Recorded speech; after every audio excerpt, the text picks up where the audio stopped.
We are now joined by Coach Marcus Freeman and quarterback Riley Leonard and safety Xavier Watts from Notre Dame. As a reminder, the team locker room is also open at this time. Coach Freeman will make an opening statement, and then we'll open up the floor for questions. Coach Freeman? I think I said this after the game, but I'm so proud of this program, the team, for the work they put into obtaining the result that we got tonight. I would remind them the last 10 days as we prepared, this will be a 60-plus minute fight. Georgia's been down in 9 games this year, and they find a way to come back and win. And so they had that mentality. Our coaches called the game aggressive. Our players executed, put everything on the line for this university and this football team, and I'm really proud of them. Proud of the way they handled, the events of the last 24 hours. And I want to make sure again, send our condolences on behalf of our university and our football program to everyone that was affected by the tragedy. And, they had to be able to still get ready for this game with the natural emotions that come into each individual that happened after the tragedy. And so I'm proud of the way they prepared. They stayed steady, and they went out and they did a great job. And so with that, we'll open up for questions. Thanks. Please raise your hand, and we'll get a microphone to you. We'll start in the front row on the right side. Yeah, Marcus, you just alluded to the last 24 hours. I'm just curious, in your experience, how extraordinary was the experience and the swing of emotions from maybe the mood of your team yesterday, how you'll address that to getting ready to play this big game today? Yeah. Yesterday morning we woke up and we had heard there was some type of incident. I don't think we all knew the details, but we were getting ready to play a game. And by the time we had a break and we had lunch, we found out that the game was postponed. And then we found out more details. And I think once you found out more details about the tragedy, the emotions took over each individual differently. But they handled it spectacularly, and they prepared. We spent some time together, and I think that's what you do in tough moments. You want to spend time with family, and that's what we are. But they found a way to get prepared for this opportunity and refocus. And again, it's unprecedented. Life, I told him this morning, there's things in life that are unpredictable, and the ability to handle those unpredictable things determine the success. And they handled this incident, this change, but they handle everything that's thrown at them in an unbelievable way. We'll ask you please identify yourself. Stay in the front row. Rod Walker from the Times-Picayune here in New Orleans. Marcus, can you and James Franklin are kind of making history here. Can you kind of just put in perspective what it means to you to be, one of 2 black coaches in this playoffs? Yeah, it's again, you're very grateful. It's a reminder that you are a representation for many others, and many of our players that look the same way I do. That, your color shouldn't matter, right? And that the evidence of your work should. But it takes everybody. And that's what I continue to remind myself. When people will try to point the finger at you, it's a great reminder of you're not in this position without everybody, without all these guys. And that's why I told them in the locker room I couldn't get off that stage fast enough, because everybody couldn't be up there. It's about the team. It's about everybody that puts everything they have into making sure that we can achieve that success. And so it's a great honor. It's a privilege. But again, as the head coach of this place, I understand we're not in this position unless everybody in this program gets their job done. We'll go to the left side in the very back. Coach Andrew Greenstein at Louisiana Radio Network. All 4 teams that played in the first round ended up advancing to the semifinals. I know you can only speak for yourself, but do you believe that having played on December 20th gave you a competitive advantage over a team that had not played since December 7th? No, I don't. I think whatever circumstances you're given, you make the most of them. And if we would have had a first round bye, I would have been the first one to say, hey, this is great for us. We didn't. It's great for us. We are always a glass half full group, and whatever circumstance are thrown at us, we're going to take advantage of it and prepare and maximize the opportunity ahead of us. And so that's what they did. The first game had nothing to do with this game. It was the preparation that they put into this week in this game and the performance that they put on. But I don't believe in my heart the first game had anything to do with this one. It was about the preparation they did after the first game. We'll go to the right side. Matt Baker with The Athletic. For either of the players, Coach Freeman talked about how hard it was for you guys to be able to refocus after yesterday. So as players, how were you able to refocus? Obviously the events that occurred were very challenging, and I just want everybody to know that the Notre Dame family, every single person in our locker room is praying for those families that are out there. I also want to thank the New Orleans Police Department for responding the way they did and creating a safe environment for us to play today so quickly after the events. But as a player and as a Notre Dame player, you recruit the right people for a reason. And I think adding another day is just helping our superpower out. We say our superpowers all the time. Our preparation and the character in our locker room, those are two intangible things that we have that we utilize. So to have an extra day, after we got done praying for all the families, I hit up my quarterback coach and said, all right, can we watch some film tonight? Like I watched a whole, I got 4 or 5 more hours of film study. We had another day of walkthrough. That's our superpowers, our preparation, and I think it definitely paid off today. I'll go to the left side. Coach Freeman, Jack Sobel with Blue and Gold Illustrated. You mentioned the coaches calling the game aggressively, like the 4th down call towards the end, deep in your own territory. Can you kind of explain the logic behind that one? And then with the aggressiveness as a whole, like how did that help you win tonight? And how did that kind of help you get here to this point? Yeah, Jack, it's a mentality. That situation that happened in the 4th quarter was something we practiced, and I think the performance is a reflection of that. We had a lot of confidence in the ability to be able to do that, and we had a plan, and that's the aggressiveness in terms of our preparation that I want our program to have, and again, out there when it matters the most. And so that's got to be one of our edges, right, is that we are going to be an aggressive group and not fear making mistakes, not fear, hey, it didn't go your way. We went for it on 4th and 1. We didn't execute. Okay, here we go, defense, and they got to stop. And so that's how I want this group to attack our preparation and attack performance when we have the opportunity. Real quick, he's being humble. That was completely his play, and we were going to do it a different way like 2 days ago. And then he flipped it, and we executed it that way, and it worked. It's our so play. He's being humble Our play. all throughout the year. All right, yeah, you know this guy, but I'll say it for him. Great call, great execution. We'll go to the right side.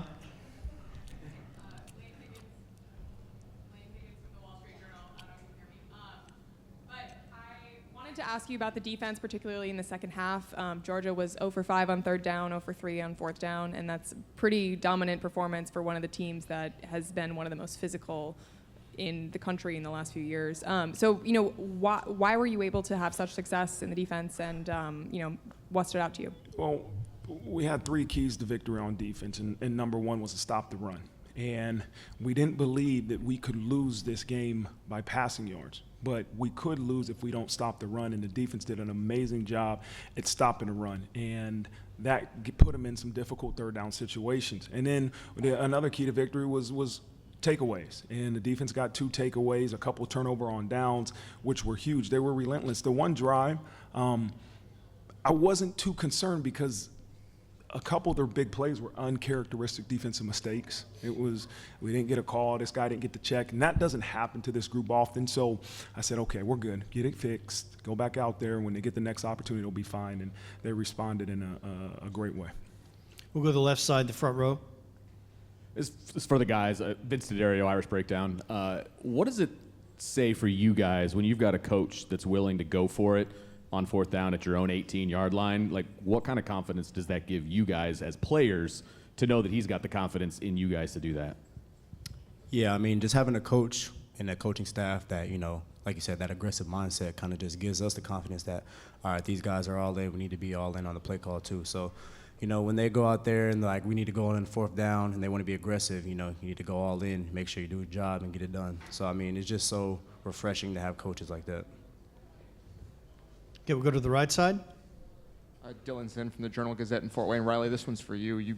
Mike Denbrock said this week there was going to be a physical price to pay to win this game, and you said something similar. Just how did you feel that your team paid that price, and especially that run where you kind of fell end over end at the end there? Yeah, yeah. I mean, everybody keeps telling me stop doing that, and then I did it, and it worked out today. So, like, and plus we're in the playoffs, so it's like, all right, you know, put your body on the line. But pretty much, like, that's my mindset going into every game. Like, everybody else going to put their body on the line. I'm going to do it right there with them. It was going to be a physical matchup. Our number one key to victory was to win the line of scrimmage on both sides of the ball, and that's exactly what we did. We knew if we could, you know, establish ourselves up front, we were going to have a chance at this thing. And, you know, they're a very physical group. They brought a lot of pressure today, but I think we handled it pretty well. And, you know, stay behind the chains early in the game, then, you know, kind of figured it out a little bit. You know, I was struggling in the passing game, but shoot, that opens up the run game. We were able to utilize our abilities and execute when it mattered. Go to the right side, second row. Coach Matt Miguez with ESPN Southwest Louisiana. Points were at a premium early on in the game, and then in 54 seconds, your team scored 20 points. Talked about, you know, that swing, and then your message at halftime to kind of keep your foot on the gas and keep finding the way to score those points. Yeah, it was a heavyweight fight. The entire game was, but that first half, it was 3-3.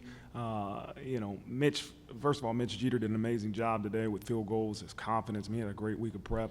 And then it becomes 6-3 us. And the forced fumble right before half, and then our offense being aggressive and opportunistic and capitalizing off of that as we go into half was huge. And what we didn't want to do, I think it was a 10-point lead at half. I didn't want to survive. And I think that's the natural tendency in a big game. You're up 10 versus a really good team to say, let's survive. No, let's be aggressive. Now, I didn't know we were going to come out of the locker room and score a kickoff return touchdown, but that helped. And again, that middle eight is something we often talk about, and the ability to close the half in that way and to start the half. The second half with a kickoff return touchdown was huge for the outcome of the game. We'll go to the left side, front row.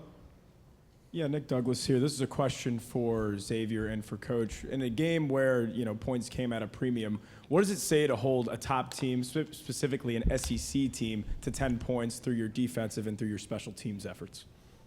Yeah, I mean, I just think it speaks, you know, to our defense as a whole. You know, we go out there, we want to make sure we don't give up points. But, you know, some things happen. Like you said, we kind of break down the defense, giving up points. And, you know, we don't want to let that happen. But like you said, just holding a team like that, you know, they have some talented players.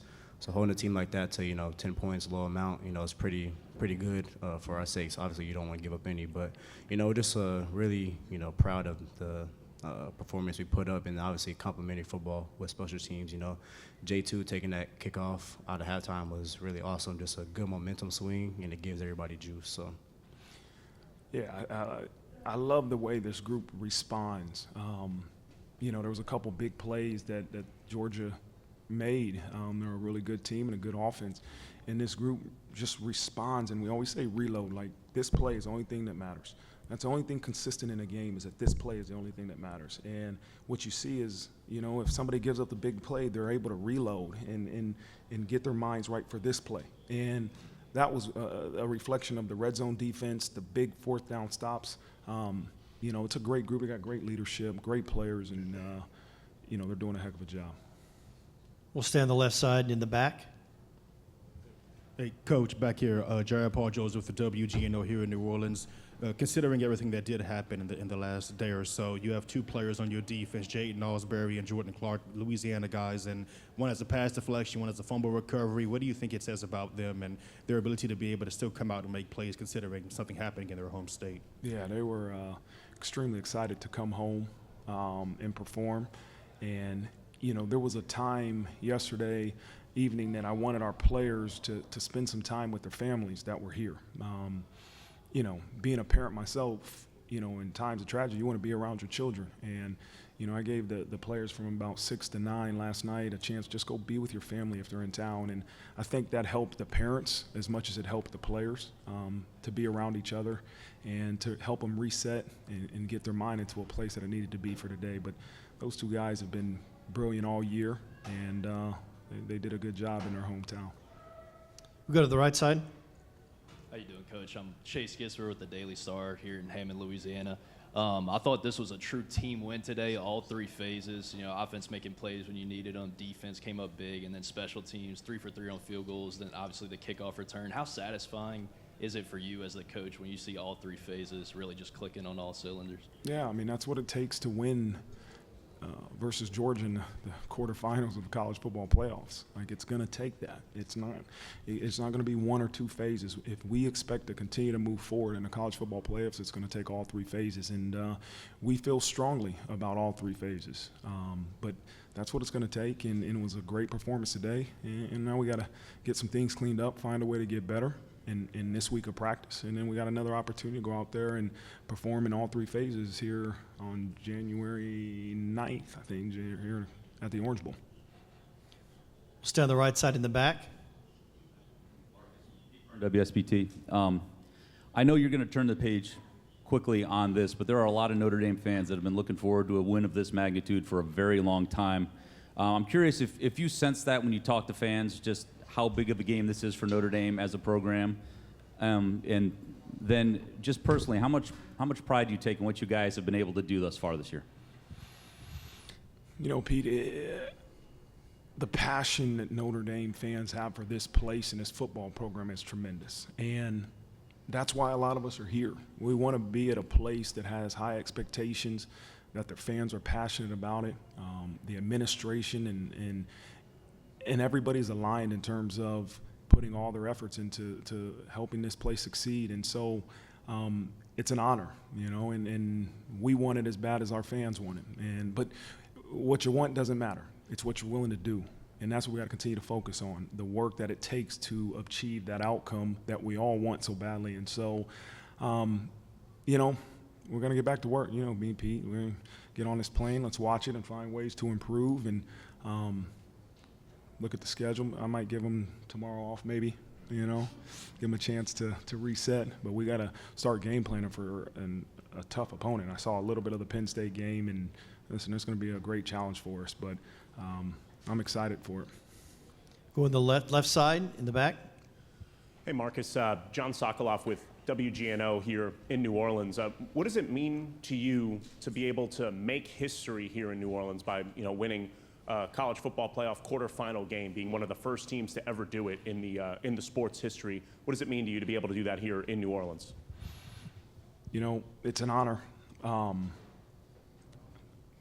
This isn't about me, and I try to make sure that's clear. Like, I'm blessed to be in a position to be the leader of this program, but I am blessed to be around some of the greatest individuals that you could ask for. And these individuals all commit to this place no matter what their role is. And they give everything they can to seeing us have that success. And I'm a part of it.